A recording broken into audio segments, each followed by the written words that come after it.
সুপ্রিয় দর্শক, 14 বছরের তরুণীর প্রেমের টানে 40 বছরের বৃদ্ধ গাজীপুর থেকে চলে আসছে। এই নিয়ে এলাকার মধ্যে চাঞ্চল্যের সৃষ্টি হয়েছে। আমরা তাদের মুখ থেকে শুনবো বিস্তারিত। সুপ্রিয় দর্শক, আগে ভিডিওটি শেয়ার করুন, তারপর ভিডিওটি দেখুন। আচ্ছা আপু, আপনার প্রেমের টানে তো উনি চলে আসছে নাকি? এখন উনারে আপনার বাড়িতে আনছেন ঠিকানা দিয়া, এখন আপনি উনারে দেখে আপনি কিছুতেই বিয়েতে রাজি হইতে চাইতেছেন না কেন? একটু আমাদেরকে একটু ক্লিয়ার করেন। ভাইয়া, আমি ওনার সাথে প্রেম করছি, তাকে এমন দেখি নাই। মানে তার প্রোফাইল পিক এমন মানে এমন দেওয়া আছে যে অনেক স্মার্ট, অনেক সুন্দর, কিন্তু এমন দেখে আমি কখনো রিলেশন করি নাই। মানে তার আগে কি ভিডিও কলে দেখেন নাই?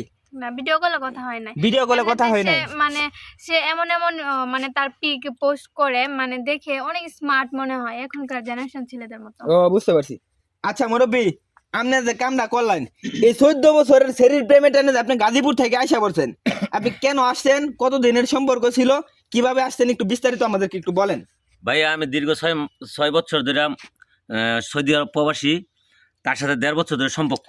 মানে 1.5 বছরের প্রেমের সম্পর্ক আপনাদের? পরে আমি গত সেপ্টেম্বর মাসে আমি বাসায় দেশে আসছি। আচ্ছা। আসা পরে তার কাছে ফোন দিছি, পরে আমার এই ময়মনসিংহ হালুয়াঘাটের ঠিকানা দিছে আসছি। তা আমার পিক বলছে যে আমি এইটা পিক দিছি, যে বলে 2000 সালের পিক, সেইসব পিক আমি পুশ মানে আপনার চ্যাংড়া কালের পিক পুশ করছেন? এগুলি পুশ করছি সব পুশ করছেন। হ্যাঁ। আচ্ছা, ওনারে কি আপনি কোনো টাকা পয়সা দিবেন? হ্যাঁ, টাকা পয়সা দিছি। কি পরিমাণ টাকা পয়সা দিবেন একটু বিস্তারিত বলেন। 4.5 লাখ টাকা দিছি ভাই। 4.5 লাখ টাকা দিচ্ছেন এই তরুণীকে। হ্যাঁ। এখন 4.5 লাখ টাকা খাওয়ার পর, আপনাকে দেখার পর কিছুতেই বিয়েতে রাজি হচ্ছে না। না, আপনাদের তার কাছে 4.5 লাখ টাকা খাইছেন। কয়দিনে খাইছেন 4.5 লাখ টাকা?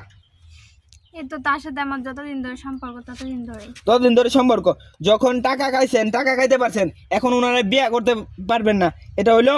ভাই হ্যাঁ ভাই, এর বাপের পুরা সম্মতি আছে, বুঝছেন? যা হচ্ছে হ্যাঁ বাপের লেভেল দেখে, বুঝুন না? কথাটা ভাই কারেক্ট করছে ভাই। হ্যাঁ? এই যে টাকাগুলো আমি যে পাঠাইছি, তার বাবা ব্যাংকেতে টাকা আনছি। মানে উনার ব্যাংক অ্যাকাউন্টে পাঠাইছেন? হ্যাঁ, তার বাবা। উনি কি আগে বলছিল যে আপনার কাছে বিয়ে দিবে? হ্যাঁ, এখন আপনি বাড়িতে আসছেন, হ্যাঁ, বাবা ডাকছে আমাকে, বাবা ডাকছে, ছেলের মতো আদর আগে করছে। ছেলের মতো আদর করছে, টাকা পয়সা নিছে, এখন বিয়েতে রাজি হচ্ছে আরে না। বাবা রে, আচ্ছা আচ্ছা, একটু ক্লিয়ার করুন, একটু বলেন। হ্যাঁ আমার মেয়েটা গুলো মা নাই। হ্যাঁ শুরুতে খুব আদর যত্নে ফালছি। হ্যাঁ মেয়ের শখ বা মেয়ের ইচ্ছা সবসময় পূরণ করার চেষ্টা করি। হ্যাঁ। মেয়ে কইছে যে বাবা এরকম ছেলেটা দেখো, এই যে ছবি দেখো, আমি বললাম যে এমনি তো দেখতে কিন্তু ছবি টবি খুব সুন্দর দেওয়া যায়। হ্যাঁ। আচ্ছা মেয়ে, তোর যদি ভালো তা আমারও ভালো, ঠিক আছে? তো এই হিসেব করে আমি কইছি, মেয়ের টাকা পয়সা দিছে কিনা এটা তো আমি জানি না, আর আমি তার লাইন বেড়া টাকা পয়সা খাওয়ার মতন লোকও না। আচ্ছা, আপনি কি টাকা পয়সা আচ্ছা, আমি জিজ্ঞাসা করছি, তোমার টাকা ছাড়ছি পরে তুমি কইছো না আব্বুর অ্যাকাউন্টে চেক আছে? হ্যাঁ ভাই, এই যে অসির আপনি মেজান এই লুকা যে আমরা এই গ্রামের বাজার ওই ফুটপাতে দোকানদার আছেন কাঁচামালে, হ্যাঁ এই যে হালুয়াঘাট শহর দোকান করে, এই ব্যবসা করছে, বুঝছেন? অন্য কথা কিছু বুঝেই না। বুঝতে পারছি।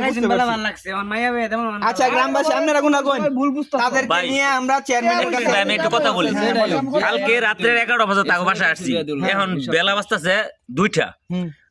আমি 4.5 লক্ষ টাকা দিছি, এক মুঠ বাদ তুরি আমার দিছে। আমি বলি মিডিয়ার সামনে বলতে চাই। আচ্ছা, আমি মিডিয়ার সামনে বলতে চাই, যে আমি 4.5 লক্ষ টাকা দিছি, এক প্লেট তো আমার এক গ্লাস পানি শরবত দেওয়ার উচিত ছিল তো ভাই আপনাদের কাছে, দেওয়ার দরকার ছিল। এখন এই লোকে বলতেছে আমার চিনি না। চিনেই না ভাই, বিয়া করবেন? হ্যাঁ ভাই, আমি বিয়া করব লাগা ডাইরেক্ট মেম্বারের বুকলা যাই আমি যদি চলেন মেম্বার কাছে ভাই, চলেন ভিডিওটা আপনারা ব্যাপক পরিমাণে শেয়ার করে দেন, যাতে অন্য প্রবাসীরা এভাবে প্রতারিত না হয়, অন্য কোনো প্রবাসীরা যাতে এভাবে প্রতারিত না হয়। সবাই ভালো থাকবেন, সুস্থ থাকবেন এবং ভিডিওটা শেয়ার করবেন।